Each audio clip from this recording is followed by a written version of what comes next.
भाई राम राम। जी भी राम राम जी। पहले सामने जो दर्शक देख रहे हैं उन्हें आप अपना एक छोटा सा परिचय दें। जी मेरा नाम प्रतीक चौधरी, जी। मेरा गांव पिंडोरा, तहसील ऊन, शामली जिला है, उत्तर प्रदेश। तो चौधरी साहब, ये जो झोटी है जी। आज यहाँ मेरठ मेले में इसने कौन सी पोजीशन प्राप्त की है और कौन से ग्रेड में? इसकी मिल्क कैटेगरी कौन सी मिल्क रही? ब्यूटी में लगी थी ये। अच्छा जी, उसमें इसकी फर्स्ट प्राइज वो आई, फर्स्ट पोजीशन पोजीशन आई जी। है। तो मिल्क ब्यूटी तो देखते ही बन रही है, हाँ जी। लेकिन अगर हम मिल्क का रिकॉर्ड जानना चाहें तो इसका मिल्क का क्या रिकॉर्ड है? इसका जी मैं आपको तो ये घर की है हमारे। जी। इसकी माँ लाए थे हम तभी 7 साल पहले, उसकी 6 बच्ची हो जी। ये अच्छा, तीसरे नंबर की। इसकी पिछले साल का रिकॉर्ड था, पहले में आता दो दाना 17.5 किलो। 17.5 किलो। हाँ, इस बार 21 किलो दूध दे, अब तक रिकॉर्ड नहीं करा, क्यों हम रिकॉर्ड करा हुआ है 4 टाइम, तो अब तक कराया नहीं, अब कराऊँ। अच्छा, आप इसकी माँ का 23 किलो के लगभग रिकॉर्ड है एक दिन का। अच्छा, हाँ, एक दिन का हाँ, 23 किलो के। हाँ जी। अगर भाई जी, जैसे कि आपने इसकी माँ से और जो है तीसरे ब्यात की ये कटली है, जी। तो ऐसे पशु तैयार करने के लिए हमें किन किन बातों का ध्यान रखना चाहिए? जो हमारे पशुपालक भाई हैं यहाँ पे भी खड़े हैं और वीडियो के माध्यम से समझेंगे, तो उन्हें कुछ जानकारी दें। मेन बात तो है, ये समझो मैं पशु है हमारा कोई जी। भी, इसे ही मान लो। इसमें मैं कमी क्या है, इसका साइज कम है या थनों का में गैप कम है या सींग बड़ा है, जी। हमें क्या चीज सुधारनी, जी। उस हिसाब से बुल सेलेक्ट करो। अच्छा। उस हिसाब से बुल देखो। हम्म। अगर साइज बना तो साइज का बुल देखो, जिसमें दूध भी हो और साइज भी हो। जी। तो उसी हिसाब से उसका बुल हाँ, सेलेक्ट ज्यादा क्या कमी दूर सुंदरता करनी पे ले जाना है कि या हमारे इसमें है, हमें क्या कमी ये दूर- कमी है, जी जी तो उससे अच्छे जी बुल का सिलेक्शन करें। जी जी अभी जैसे कि मान लिया हमने बुल सेलेक्ट कर लिया जी और ये प्रेग्नेंट हो गई, जी अच्छा बुल एकदम बढ़िया, जी और हमारा जो बच्चा भी आ गया, जैसे राजी खुशी हमारा बच्चा जी। है ये। तो अब ऐसा बच्चा आने के बाद में उसकी क्या क्या देखभाल की जाए? देखभाल तो ये है, ये सबसे पहले तो जैसे बच्चे हो जी। तो उसके टिटेनस का इंजेक्शन लगाओ सबसे पहले। अच्छा। है तो बहुत छोटा सा, लेकिन अगर ये हो जाए तो बच्चा नहीं बचता। हाँ। सबसे पहली बात। सबसे पहला तो ये फिर 2 महीने तक बच्चे को कुछ भी मैं चारा ना दो, केवल दूध ही दूध, कम से कम 2 महीना। 2 महीने, हाँ, 2 से 3 महीने तक हाँ, कुछ नहीं होना चाहिए। 2-3 महीने दूध ही दूध पिलाओ बस। जी जी। उसके बाद धीरे धीरे दाने पे लियो। दूध कितना पिलाया जाए?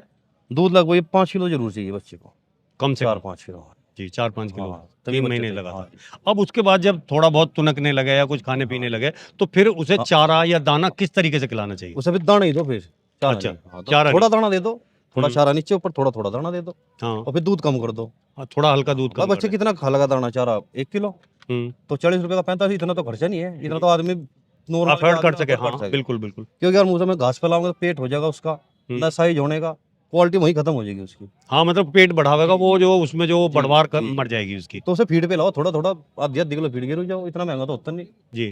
जी और जैसे कई बार क्या होता है कि कुछ इम्यूनिटी बूस्टर हो हैं जी या जो है टॉनिक वगैरह हो हैं, जी। या वो भी देने चाहिए? भाई हम तो घर के ही सौदा थे, हम जी। ज्यादा खर्चे में नहीं पड़ते, हम किसान आदमी। हाँ। हम तो जो कर हाँ, छाय में तेल सरसों। गिर के दे दिए, हम्म। छाय में चने पिसवा लिए, छाय में मिला के तेल मिला के वो दे दिया, कुछ में लीवर की दवा दे दी, हम्म। तो एक्स्ट्रा तो यही दे जाएगा। अच्छा, अभी जैसे मान लिया हमारी ये झोटी है, जी। इसकी डाइट क्या रख रखी है आपने? अब इस टाइम क्या दे रहे हैं इसे? इससे जी बिनोड़ू की खड़ा है जो कर 1 किलो, जी। आधी किलो ये सरसों की खाड़, हम्म। 1.5 किलो चने का खंडा, 1 अच्छा। किलो चने की चूरी, एक टाइम का ये। एक टाइम का? हाँ। हाँ, ये ऐसे ही इसमें फिर थोड़ा सरा और मेथी गुड़, हम्म। और तीसरी दिन कैल्शियम देता है। अच्छा, एक चीज बताओ, बहुत सा वो है कि अगर हम उधर जाते हैं जी मुजफ्फरनगर सहारनपुर की साइड जी में, तो वहाँ सब तरह जी तीरा जी तीरा तीरा बोले हैं वो। जी हमारे इस क्षेत्र में तरह नहीं देते किसान, जी। तो तरह का जो रोल है वो क्या है पशु के लिए? तरह का तो जी बहुत अहम रोल है। हम्म। तरह एक तो जैसे अगर पवस कमजोर होगा वो भी ठीक करेगा, अच्छा। पूरे शरीर में कोई भी नस मांसपेशियां कमजोर होगी पूरी ठीक करेगा। तरह तो बहुत बढ़िया चीज, इम्यूनिटी पावर बढ़ाओगा पशु की, पशु बहुत कम बीमार होगा तरह से। अगर जो तरह हम हाँ, लगातार परमानेंट तरह दो मेरे हिसाब से तो। हाँ, मैं ये देखा कि यहाँ इतना वो प्रचलन नहीं है, हाँ लेकिन सहारनपुर के एरिया में चले जाओ तो जैसे ही मतलब मैंने दूध दाद कम ही हो रहा नहीं, है, अगर तीरा तीरा खत्म हो रहा है। तरह देते रहेंगे पशु दूध भी ठीक रहेगा, पवस भी ठीक रहेगा, और थन में इन्फेक्शन आने के भी चांस कम रहेंगे। तो जितने भी यहाँ दर्शक खड़े हैं और कैमरे की नजर से जो भी हमारे पशुपालक देखेंगे, जी उनसे आप पशुपालन के बारे में क्या कहना चाहेंगे? अजी कहना तो ये है, देखो मैं तो करूँ नौकरी मेरे टाइम में, मैं पुलिस में हूँ, लेकिन उसके बाद भी मैं यूँ काम करता रहूँ देखो। जी। तब मुझे तो जिसे मन में है तो हम्म। मेरा घर भी 3 बजे का अलार्म है अच्छा। जी। 3 बजे उठ कर 6 बजे तक नहाना धोना दूध घास सब फ्री, उसके बाद पूरा दिन फ्री। पेड़ है रेता पड़ा बांधे शाम तक फ्री, शाम को दाना पड़ेगा, काम कुछ नहीं है इनका, लेकिन अगर मन में ठान लिया तब नहीं है। हाँ, अब मन में नहीं ठाना 3 बजे उठाइयो, अरे 3 बजे हो भाई, नींद आ रही, सो जाने दे, हाँ, वो नहीं कर पाने। वो तो बाद में देखेंगे। इसमें तो नींद भी छोड़नी पड़ा आदमी को, वो त्याग करना पड़े इसमें। मतलब लेकिन कुल मिला इनकम के भी है, अगर अच्छा पशु है हाँ, इनकम भी है। इनकम भी है और शौक, शौक सबसे बड़ी चीज है। जी, अब मेरे पास कोई आ जा जैसे हम्म, अपने छोटे बड़े भाई का, यार कुछ बचत नहीं, हम्म। अब मेरा सब काम कॉपी पे लिखा है, कितनी की लिख के दवाई हर साल की, मुझे वो कॉपी दिखाऊं, एक को कॉपी दिखाई भी उसमें खर्च था 7 लाख रुपए का। कह रहे एक साल में 7 लाख का खर्चा, की पशु कितने ही है, मैं दूध जा रहा मैं 11 लाख रुपए का, 8 लाख के पशु बिक गए, यानी कि 12 लाख की बचत है साल की।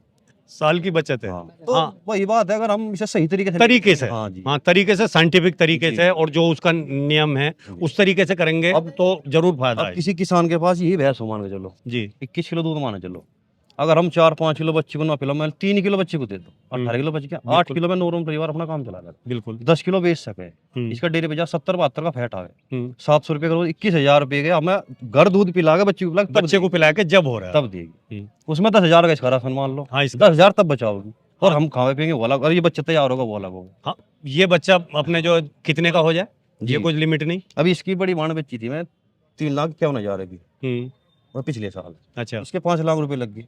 तो अगर बच्चा अच्छा तैयार होगा, अच्छे दूध का निकलेगा, तो कीमत लगेगी, हाँ। और यूपी हो, पंजाब हो, चाहे कोई चीज कहीं भी हरियाणा हो वो। हाँ, वैसे सबसे बढ़िया खुशी की बात ये है कि अब जो है यूपी में जो लोग जी जागरूक हो रहे हैं, जी भी हो रहे बिल्कुल। नहीं तो बस ये है भाई हरियाणा में देखा अरे इसमें करें। भी आप जैसे कोई सहयोग है, सोशल मीडिया का सहयोग है, आप दिखाओगे बताओगे, लेकिन ज्यादातर बहुत आदमी एक दिन देखा वीडियो, 2 दिन तो वहां रहेगा, तीसरे दिन छोड़ हो जा काम। हाँ ये जी। नहीं, मतलब ये हो जब यहाँ देखा और इसके सिर पे लाल फूल बन रहा है, तो हर आदमी के दिमाग में यार ऐसी झोटी हमारे यहाँ होनी चाहिए। मैं बताऊं, लेकिन ऐसी झोटी बनाने के लिए कितना एफर्ट लगाया गया, कितनी मेहनत करी गई है, मैं उस पर कोई ध्यान नहीं देगा। 7वीं-8वीं क्लास में था जी इंग्लिश मीडियम में पढ़ रहे थे, तो आगे टाई वाई निकाला, मम्मी कहती रहे खाना मगर नहीं, पहले पशु को नहवाना, उन्हें खिलाना, फिर खाना खाओ है। बताओ। तो आदमी ये हाँ, तो देख जो रहे इसके पीछे एक की मेहनत बहुत हो। इंग्लिश मीडियम स्कूल में बच्चा पढ़ रहा है, उसकी लगन उधर है, जी लेकिन ये भी कुछ हमारे संस्कारों से भी है। जी जी यानी क्या है, डंगरों से बच्चों को धोरे ही ना जानते, पहले ही दूर रखे ना, अलग रह कहें, तो वो आदत ऐसी पड़ेगी। जी बिल्कुल। तो भाई जी आपने जो है अपनी झोटी दिखाई, बताई, और आपको बहुत बहुत शुभकामनाएं हैं कि धन्यवाद। इसने यहाँ पे जो है फर्स्ट इनाम लिया। जी तो सभी दर्शकों को धन्यवाद। नमस्कार।